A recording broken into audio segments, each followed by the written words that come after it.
What if I told you that all the money in the world can't buy what truly matters? Picture a millionaire, surrounded by luxury, power, and influence, yet forced to learn, in the harshest way possible, that life does not bow to wealth. He has everything except the essentials: love, family, and time. And when fate gives him one last chance, an ordinary nurse becomes the key to showing that the greatest treasure isn't locked away in vaults, but found in the heart. This is a story of pain, injustice, and transformation. A story that might change the way you see life itself. Enrique Albuquerque was known for running a financial empire with an iron grip. His life revolved around meetings, contracts, and decisions that moved millions, but his heart was nothing more than a silent desert. From the top of his skyscraper, surrounded by glass and luxury, he looked out over the city without really seeing it. His days blended together, all the same, like the gears of a machine that never stopped. To the world, he was a winner. To himself, just a survivor of his own emptiness. That morning, an important meeting dragged on for hours. Partners argued over investments, graphs flashed on screens, and Enrique kept his usual commanding posture. Suddenly, a strange pressure spread through his chest. His breathing grew shallow, and his words began to stumble. He tried to hide it, but his body no longer obeyed. Silence fell over the room as Enrique collapsed in front of stunned faces. Help came immediately, but the shock lingered. For the first time, Enrique wasn't in control. On the way to the hospital, the ambulance siren felt like it was mocking his arrogance. He tried to reason it out, but the pain and confusion were stronger than any calculation. Everything he had built seemed fragile compared to the weakness of his own body.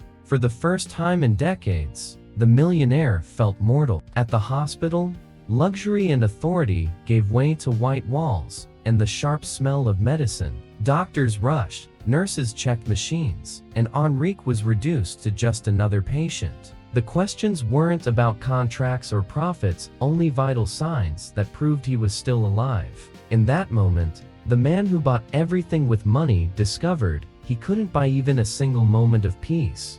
As he fought to keep his eyes open, flashes of his life rushed through his mind: endless meetings, empty parties, disposable relationships. None of it seemed to matter anymore, only the strange sense that something was about to change forever. Enrique didn't know it yet, but that collapse would be the turning point of his life. He woke up in a quiet room, surrounded by machines tracking every heartbeat. Soft light filled the space, but it brought no comfort. A doctor walked in with a smiling nurse at his side and got straight to the point. The tests revealed serious risks to his health. The diagnosis was clear: he would need to change his life completely, or his time would be short. With his usual arrogance, Enrique cut the doctor off and demanded to hire the best specialists in the world. He was ready to pay whatever it took to recover quickly and get back to business. The doctor only sighed, clearly used to that kind of reaction. But it was the nurse, Laura, who spoke firmly. No amount of money can buy discipline or a new way of life. What you need is courage, not just expensive doctors.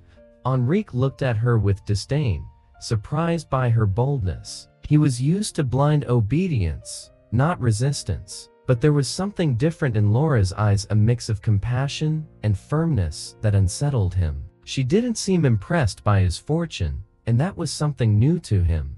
In silence, he decided that this woman would be a greater challenge than any business negotiation he had ever faced. Over the next few days, Laura became a constant presence in his recovery. She reminded him of the doctor's instructions, encouraged small changes, and, above all, treated him like a human being, not a millionaire. That irritated and intrigued Enrique at the same time. For the first time in years, someone confronted him not with fear, but with empathy. The millionaire still tried to believe that power and influence would solve everything. But deep down, he was starting to realize he was facing something he couldn't control with checks or contracts. And the longer Laura stayed by his side, the more Enrique felt his life was about to be thrown off balance, perhaps toward a path he had never imagined walking. Enrique refused to be treated as fragile. Since childhood, He had learned that showing vulnerability was a sign of weakness. That's why, even in the hospital, he demanded daily reports from his company and held online meetings, frustrating both doctors and nurses. Laura, however, wasn't intimidated. With patience and firmness, she reminded him that his health had to come first, something he refused to admit. One morning, Enrique tried to sign some important documents from his hospital bed, but his hand trembled. The simple act of holding a pen became humiliating. Laura walked into the room and, instead of criticizing him, simply said, "It's not weakness to ask for help. It's courage." The words echoed in his mind, even though he wouldn't admit it. For the first time, his pride had been struck in a way no rival had ever managed. The days dragged on, and Laura remained by his side. She didn't flatter him, wasn't impressed by promises of money, and treated him only as a man and a patient. Enrique, used to being in control, felt disarmed in front of this woman who asked for nothing in return. Her silence spoke louder than any speech. At night, alone, Enrique began to reflect on what he had heard. Maybe he had surrounded himself with people who only told him what he wanted to hear, and Laura was the exception. The realization was uncomfortable, but also strangely freeing. He hated to admit it, but he was learning more from her than from all the world-class doctors he had ever hired. Even so, the millionaire continued to resist change. Pride was his armor, and he wasn't ready to let it fall. But with every encounter, Laura was opening small cracks in that wall, cracks that, sooner or later, would become doors to something greater. Recovery demanded changes Enrique wasn't willing to accept. Light walks, a strict diet, and full nights of rest felt like insults to a man used to living in excess. He argued with doctors, ignored recommendations, and even tried to bribe staff to sneak in forbidden food and drinks. To him, discipline was nothing more than a prison. Laura, however, confronted him without fear. "Do you want to live, or do you want to keep lying to yourself?" she asked once, looking straight into his eyes. The question stuck in his mind, though Enrique answered with coldness. Still, there was something in Laura's tone that made him rethink every choice. His pride told him to reject it, but his heart was beginning to listen. Meanwhile, in the business world, his partners were already preparing his replacement. Meetings took place without him, and rumors spread quickly. Enrique felt the threat closing in, but his body no longer responded the way it once had. The empire he had built with so much effort seemed to be slipping through his fingers. One afternoon, Enrique sat by the hospital window, watching the busy streets below. People laughed, worked, lived, while he felt trapped in his own fragility. Laura entered quietly, carrying a simple tray with tea and fruit. "Sometimes what seems small is exactly what we need," she said softly. He didn't reply, but her words lingered in his mind. Enrique still resisted, but he was beginning to realize his battle wasn't only against illness. It was against himself, against the life he had chosen to live. And perhaps, for the first time, he faced a fight he could not win alone. Loneliness began to weigh on him. The hospital corridors echoed with the stories of ordinary people who, even with little, showed more strength and joy than he ever had. During a forced walk through the garden, he saw patients smiling, laughing, even singing despite their limitations. The sight disturbed him deeply, exposing the emotional poverty of his own life. Laura walked beside him, greeting each patient by name. She spoke with warmth, recalling simple stories filled with hope.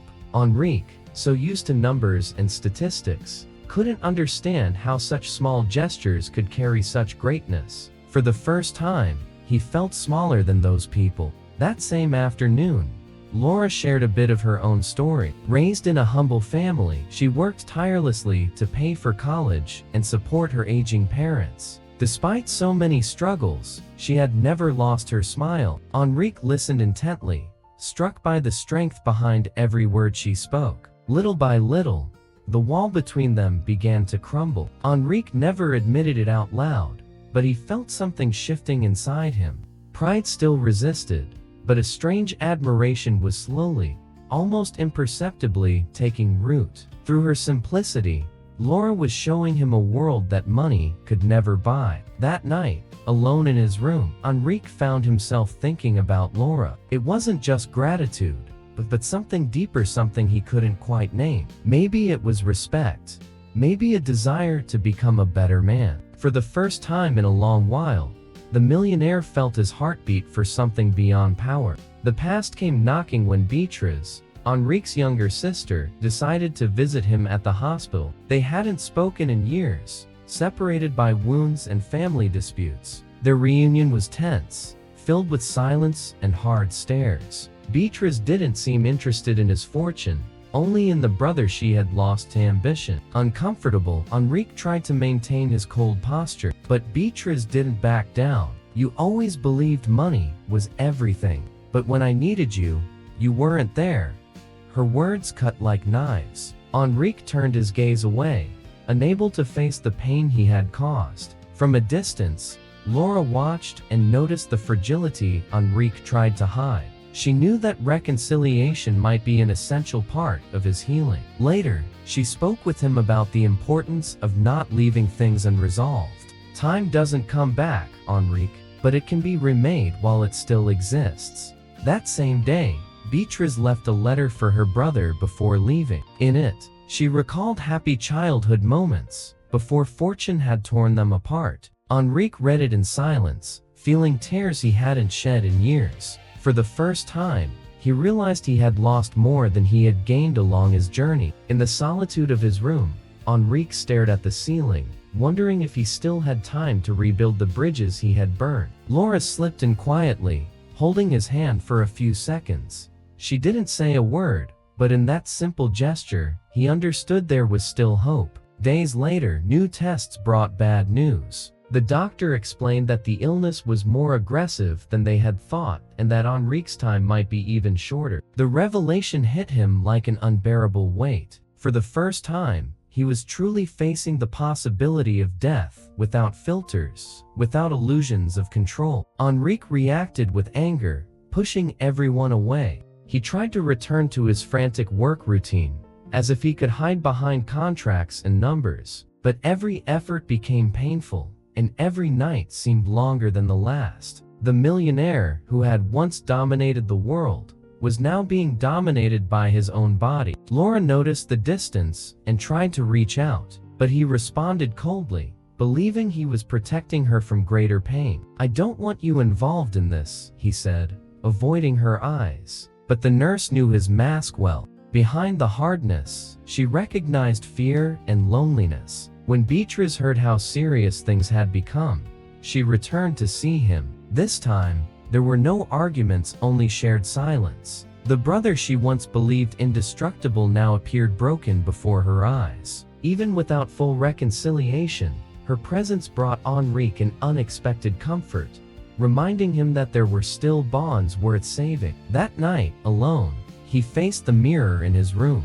For the first time, he didn't see the powerful man from the newspapers, but someone vulnerable, haunted by his own mortality. Time was running out, and Enrique wondered if there was still a chance to change the course of his story. As he struggled with his health, Enrique discovered that some of his partners were plotting his permanent removal from the company. Meetings were held in secret, contracts drafted behind closed doors, and he was painted as incapable. The sense of betrayal gnawed at his confidence, but it also awakened the old fighting spirit that had never abandoned him. Laura noticed his restlessness and tried to calm him. "It's no use gaining the world if you lose yourself," she said gently. Enrique, however, refused to be discarded like an old object. He decided to gather his strength and confront those who saw him only as an obstacle to new deals. His anger was now mixed with an unexpected desire to prove his worth. The decisive meeting was scheduled. Dressed in a flawless suit, but weaker than ever, Enrique walked into the conference room. The looks of surprise were immediate. No one had expected him to have the courage to be there. His voice, steady, filled the room. "I'm still here, and you won't bury me before my time." The partners tried to argue, but Enrique presented solid points, proving his mind was still sharp. He didn't speak only with authority, but with a new perspective. For the first time, He brought up social responsibility and humanity in the middle of financial debates. His rivals were caught off guard and hesitated. As he left the room, his body faltered, but his spirit felt lighter. Laura was waiting in the hallway with a discreet smile. "Maybe now, you've understood that strength doesn't lie in control, but in transformation," she said.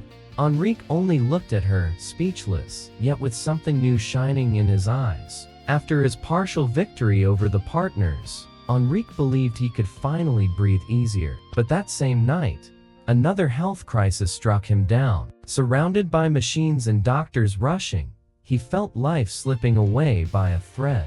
For the first time, he thought this might truly be the end. The cold hospital room felt like the prelude to his farewell. Laura stayed by his side through the entire emergency. Holding his hand, tears streaming down her face, she whispered, "You don't have to be strong all the time. I love you as you are, with flaws and fears." Her words reached deeper than any diagnosis. It was true love, without masks, without interest. Her confession tore down every wall he had built. Weak, with a rough voice, Enrique answered, "And I never imagined I could love like this."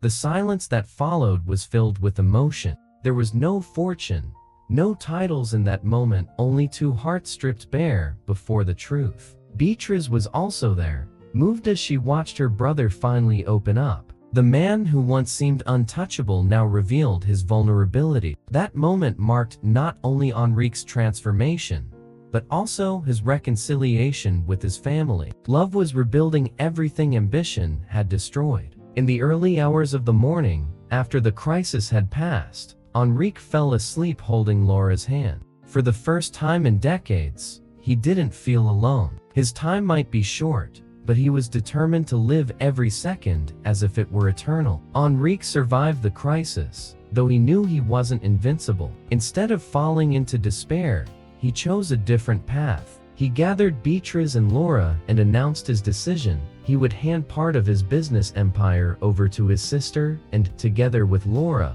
launch a social project to support patients in need. The once cold millionaire now dreamed of something bigger than himself. The company reacted with surprise, but many respected his change. "There's no point in accumulating wealth if it doesn't transform lives," he declared at a press conference, leaving journalists stunned. For the first time, his image was not that of an iron-fisted man, but of someone human, willing to leave behind a legacy. Laura became not only his partner in the project, but also in life. Their love grew simple and true, without the need for luxury. They walked side by side through the hospital halls, now allies in a mission to bring hope to others. Enrique discovered that the greatest treasure was found in shared smiles and acts of love. With Beatriz, he rebuilt their relationship, working to erase the years of distance. They visited their childhood home, recalling moments that money could never replace. Each step in that reconciliation was more valuable than any multi-million-dollar deal. The man who had once surrounded himself with walls now allowed himself to build bridges. Time was still uncertain, but Enrique was no longer afraid. He was ready to live each day as a gift, not as a race. By Laura's and Beatriz's side, he finally understood that life is not measured by what you own, but by the love you share. His last chance had become his greatest triumph. In the end, this story proves that money may buy comfort, but it is kindness that changes destinies. And you? Are you living to accumulate or to love? Could it be that you're leaving what really matters for later? Think about it, because life doesn't wait. If this story touched your heart, subscribe now, turn on notifications, and keep following moving stories that may change the way you see the world.